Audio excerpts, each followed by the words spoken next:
Hi అండి, welcome to my channel. ఈరోజు మన రెసిపీ వచ్చి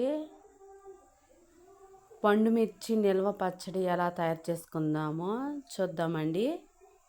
నిల్వ పచ్చడి అంటే ఎక్కువ క్వాంటిటీలో చేస్తాం కదా, ఇప్పుడు అప్పటికప్పుడు మనం తినడానికి కొంచెం చేసుకుందామండి. నేనైతే పావు కేజీ పండు మిర్చి తీసుకున్నాను. పావు కేజీకి 100 గ్రాముల పైనే చింతపండు, సాల్ట్, చిన్నులపాయలు, ఆవాలు, మెంతు పొడి కూడా అండి. నేనైతే వేయలేదు దీంట్లో, మీరు వేసుకుంటే టేస్టీగా ఉండిద్ది. ఇప్పుడు వీటినైతే మంచిగా వాటర్ తీసుకొని వాటిలో శుభ్రం చేసుకొని దీంతో తడి లేకుండా తుడుచుకుందామండి. టిష్యూ పేపర్తో తుడుచుకుందాం. శుభ్రంగా తుడుచుకొని మొత్తం అన్ని బాగా తుడుచుకొని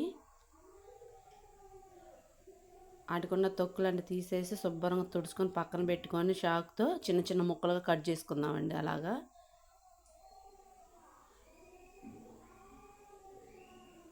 మొత్తం అన్నీ అలా కట్ చేసుకుందాం. ఇప్పుడు వీటన్నిటిని అట్లా కట్ చేసుకొని పెట్టుకున్నాక చింతపండు, ఉప్పు, చిన్నులపాయలు, జీలకర్ర మొత్తం కలిసి మిక్సీ జార్లో వేసుకుందాం. ముందుగా పచ్చిమిర్చిని వేసుకొని చింతపండు, మంట ఎక్కువ తినేవాళ్ళు మంట హైబ్రిడ్ తీసుకోండి. మంట కావాలనుకుంటేనా నాటి తీసుకోండి. మంట తక్కువ కావాలంటే హైబ్రిడ్ తీసుకోవచ్చు. ఇవైతే మంట ఎక్కువగానే ఉందండి. చింతపండు కొంచెం ఎక్కువగానే పట్టిద్ది. పులుపునెస్ కోసం ఎక్కువ వేసుకోండి. జీలకర్ర, చిన్నులపాయలు కూడా వేసానండి. మొత్తం ఇదంతా ఒకేసారి గ్రైండ్ చేసుకుందాం. అది కొంచెం అంత మెత్తగా చేసుకొని పండుమిర్చి పచ్చడి ఎంతో టేస్టీగా ఉండిద్దండి. పుల్ల పుల్లగా నోటికి జ్వరం వచ్చినప్పుడు కానీ ఇడ్లీలోకి, దోశల్లోకి కూడా బాగుండిద్దండి. కొంచెం అంత వాటర్ ఎక్కువ పోసుకొని కొంచెం పంచదార కానీ బెల్లం కానీ కరిగించుకొని వేసుకొని కొంచెం చట్నీలాగా చేసుకుంటే దోశల్లోకి భలే అదిరిపోయిద్దండి. ఇప్పుడు పొయ్యి వెలిగించుకొని బాండీ పెట్టుకొని ఆయిల్ అయితే ఎక్కువే పట్టిద్దండి. కొంచెం పావు కేజీ పైన పట్టిద్ది ఆయిల్. హీట్ అయిన తర్వాత తాలింపు దినుసులు, ఎండుమిర్చి, జీలకర్ర,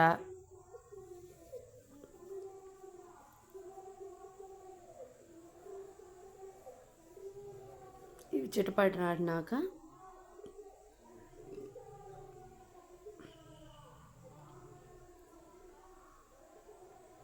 ఈ ఫ్రై అయిపోయిన తర్వాత కరివేపాకండి కొంచెం అంతా. ఇప్పుడు మనం ముందుగా ప్రిపేర్ చేసుకుని పెట్టుకున్న పచ్చడిని అయితే దీంట్లో పోపులో వేసేసుకుందామండి.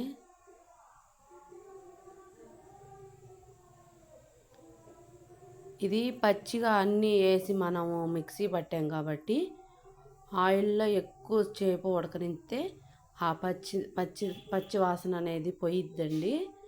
ఆయిల్లో చాలాసేపటి వరకు మగ్గించుకోవాలి. సాల్ట్ చూసుకొని సరిపోకపోతే కొంచెం అంత వేసుకోండి. ఇప్పుడైతే కొంచెం సేపు సిమ్లో పెట్టుకొని పచ్చడిని మగ్గించుకుందాం.